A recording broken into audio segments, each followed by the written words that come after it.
What's up everybody? Today I wanted to give you a quick property update video. So what's been going on in my journey, I did part one.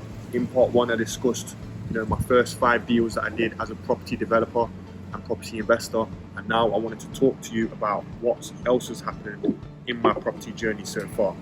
So in today's video I'm going to be running through my last couple of deals and then what I'm looking to do next. Okay, so in part one I discussed my first 5 deals.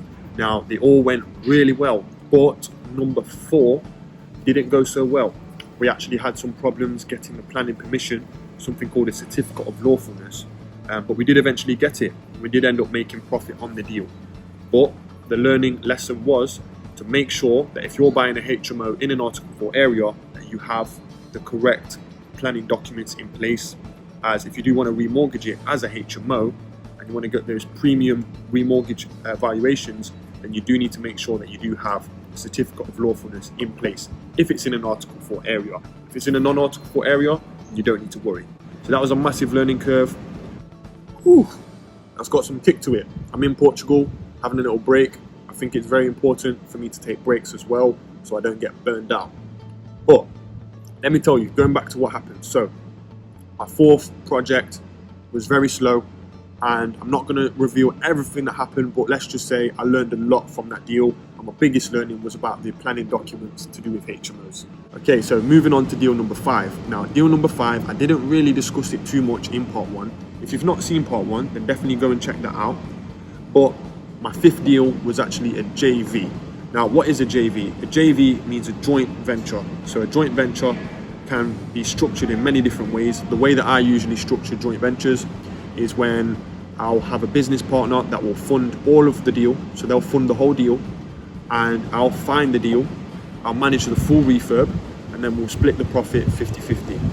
And I'll usually open a new company where we're both directors, we're both shareholders, and we have a shareholder agreement and we have a JV agreement as well.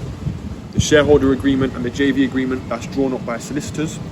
So everything is all on paper. And I think that's super important. Make sure everything is on paper about if you're doing a joint venture with somebody. Okay, so the 5th deal. This was actually a heavily below market value deal, probably one of my best deals yet. And actually purchased the property.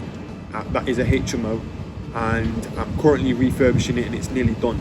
So I'm still in the process of refurbishing that property, and I'm very excited to get that one done. Okay, so this JV, a JV partner approached me through Instagram, and yeah, we just had a deal on the table. It was ready to go, and he ended up jumping into this deal with me, and it's been really smooth so far, and I think we've got a great relationship, so I'm definitely looking to do long-term work with that particular JV partner. Now, the deal itself is probably my best deal ever. It's actually direct to landlord, and I actually got the deal through letters. I didn't send the letters, somebody else did. What they did was they approached me with the lead, and they said, Luigi, I've got a landlord, he wants to sell up, what shall I do? And I basically said, listen, let me close the deal with the landlord, and if I do manage to close the deal, then I'll pay you a sourcing fee of £2,000. It wasn't like one of those property sources where that's what they do full time. It was just, Luigi, I've got a lead, can we close it? And I said, yeah, and I paid him a fee for finding me that deal. So just a note, if anyone does have any good deals in Nottingham, then please drop me a message, as I'm always open to paying sourcing fees. Okay, so that's number 5. Now, number 6 is very interesting because I've actually got a new JV partner that I'm working with. But to be honest with you, I'll be completely honest with you guys, I'm finding the market right now very, very strange. Now, I've only been in property for 3.5, coming on 4 years now. But I'll tell you something, I've never seen the market like it is right now. Everything seems to be selling for above asking price. And everything that's on the open market, so Rightmove, Zoopla, etc., everything seems to be getting snapped up. I don't know if that's because of the COVID-19 has caused the government to actually put in a stamp duty relief. I'm not sure if it's to do with that, but I believe that will have a massive factor. That might be one of the big reasons why everything seems to be selling, because everyone thinks right now is the time to buy. There was no property transactions through the whole of lockdown, so as soon as lockdown ended, everyone just started buying. So I have noticed a little boom And obviously I'm looking at properties daily. I'm looking at finding deals, direct to landlord, on the open market. I'm on a daily basis, I'm searching for property deals. And I've just noticed it, I've just found it to be just a strange time. For example, there was a property that was in a non-article area, had my eyes on that one. I obviously viewed, on a weekly basis, I view 6, 7, sometimes 10 properties in 1 week, just to give you a bit of a perspective on how many I'm actually viewing. And essentially, I found this one property for 150,000, and I put in an offer. I thought I was the highest bidder. The estate agent said, yeah, Luigi, we think you're going to get it. It went to best and final offers, and I put in 155 just to secure it, and it ended up selling for 163. So that just shows you the market right now is everything's selling for above asking. So yeah, that's what I did on that one. I also found a bungalow in a really good non-article area as well, which I wanted to do a large extension on and convert it to a 6-bed HMO. That one again sold for £20,000 above asking price. And when I say it sold, I mean as soon as it came to market, it just sold way above asking. And then there's a third deal that I'm working on at the moment. It's actually a big property with lots of land on the side.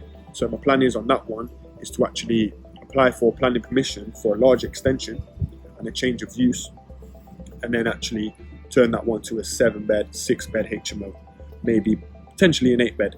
We're still looking at plans for that one. So yeah, there is a lot of deals in the pipeline. There's also some direct to landlord deals that I'm working on as well.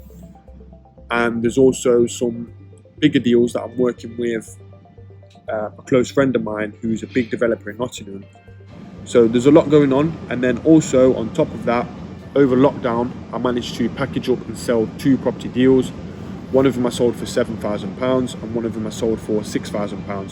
So that's a total of £13,000 that I've made during the lockdown period just for finding good deals. But they were pretty much, well, one of them was a direct to landlord deal, so it never came to the market. And then one of them was on the open market, but it was a HMO conversion. So someone can buy the house, do a small extension which falls under permitted development, and they could have turned that one to a 6-bed HMO. So there's been a lot going on, and I'm definitely in the process now of just hunting. I have my JV partner waiting. I have some of my own funds that I want to use to buy a property as well. So yeah, that's kind of where I'm at. I thought I'd just give you an update, and just to let you guys know as well that if anyone is struggling in finding deals, don't be disheartened. Right now, I believe is one of the hardest times to find deals in my experience. I've never found it this hard, but we're not going to stop there. We keep going, we keep grafting, and I'm excited for the future, and I'm excited for my property journey. So lots of people have asked me about JVs. How does it work? How are you finding it? You know, how's the whole experience? I think it completely depends. I think if you get it set up right, where everything's on paper, then I think that's definitely the best way to do it, the best way to approach it. I also think relationships are key in property in general. You know, if you want to get the best deals, direct to landlord deals, you want to get really good joint venture partners and business partners, then relationships are just so important. So I think I've always focused on that, and I think it's really paying off now, because the joint venture partners that I do have, we literally get on so great. And I think that's due to being picky with who you actually work with. You know, you can't just work with everyone. I think be clear. I think if you are working with a partner, then be super clear on your expectations, manage their expectations, speak really honestly. There's been times where there's been a decent deal on the table that we could have gone for, and I've said to my joint venture partner, let's just wait. You know, I don't want to just jump on an average deal. I want to jump on deals what are really good. So then my joint venture partner can pull out all their funds, and then we can go again. And I think that's a big aspect to it as well. Once you've done one deal with them, you will actually want to do more deals with that same joint venture partner, which is what I'm looking to do. So guys, if you're more interested in doing a joint venture, then we can definitely have that conversation, and that's what it will be, just a conversation, and then we go from there. Also, any questions you've got property related, if it's just a quick question, feel free to drop me a message on Instagram, and I'll be happy to, get back to you on that. If If I take a while to reply, then please just bear with me. I will definitely reply to you. If you have loads of questions or maybe a really complex question, then we can do a coaching call or something like that. That's fine also. But yeah, for now guys, stay tuned. If you did like the video, please like, share, subscribe. I'd really appreciate it. It just gives me that motivation to keep on making more and more videos for you.